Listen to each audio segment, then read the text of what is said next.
लख सुवेश जग बंचक जीव,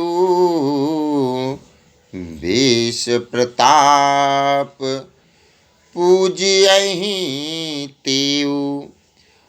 उघरहि अंत न होय निबाहु, काल नेम जिम रावण राहु।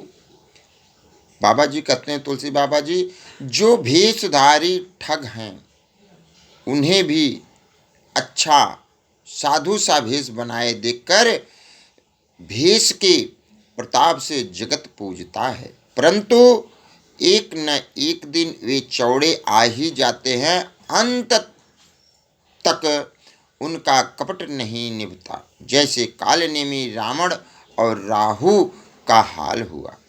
इससे तात्पर्य क्या आता है कि संसार में जिस प्रकार की भावना चल रही है, मनोवृत्तियाँ चल रही हैं, जिस प्रकार से राजनीति, कूटनीति, रणनीतियाँ चल रही हैं, देश में एक ही समुदाय, एक ही प्रकार से एक ही समुदाय के ब्राह्मण लोगों को टारगेट, हिंदू समाज को टारगेट, आपको बताएं कि जिस प्रकार से देवी देवताओं को टारगेट बना के अपमानित किया जा रहा है, यह एक रणनीति के तौर पर किया जा रहा है और इससे समाज में विरोध उत्पन्न होने का अतिशय आभार दिख रहा है, आसार दिख रहा है।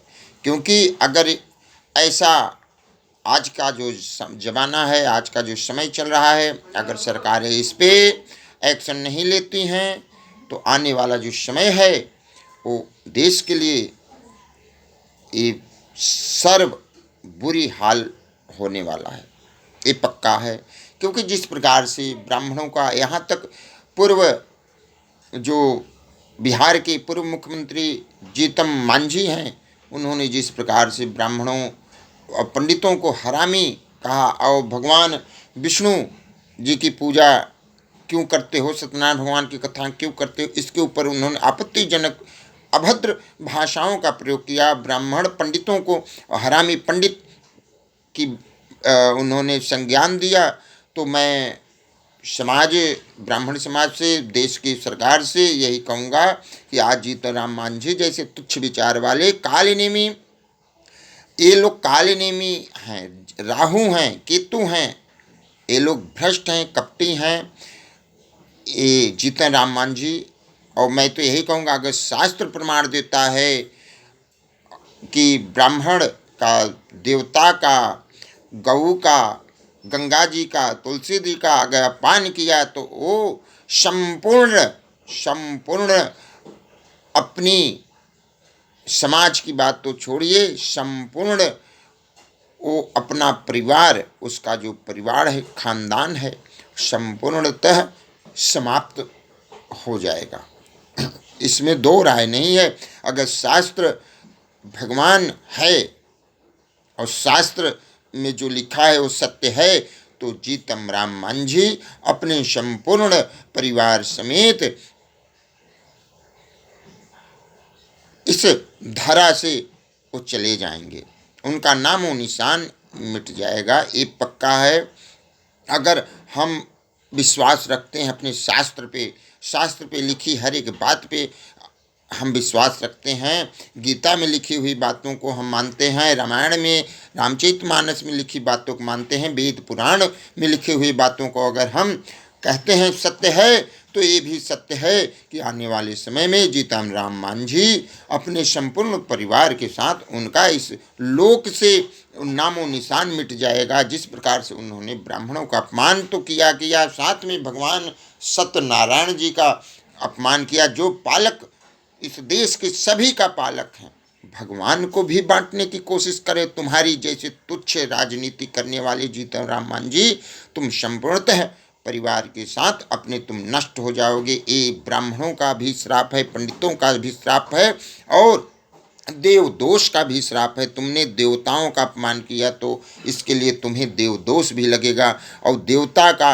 अगर अपमान किए हो, देवताओं को मानने के लिए अपमान किए, भगवान को मानने के लिए तुम जिस प्रकार से अपनी राजनीति, अपनी सत्ता, अपनी कुर्सी चलाने की बात कर रहे हो, तो आने वाले समय में ये याद रखना जी, तुम ब्राह्मण जी, बिहार के पूर्व मुख्यमंत्री, तुम्हारा संपूर्णतः सह परिवार तुम नष्ट हो जाओगे। ये ब्राह्मणों का श्राप है। अगर ना हो जाना तो कह देना, क्योंकि भगवान का हम वेद की बात कर रहे हैं। वेद में जिस प्रकार से लिखा गया है वो होना है, क्योंकि कियहूँ कुबेशु साधु सन्मानु, जिम जग जामवंत हनुमानु, हानि कुसंग सुसंगत लाहू, लोकहूँ वेद विदित सब काहूँ।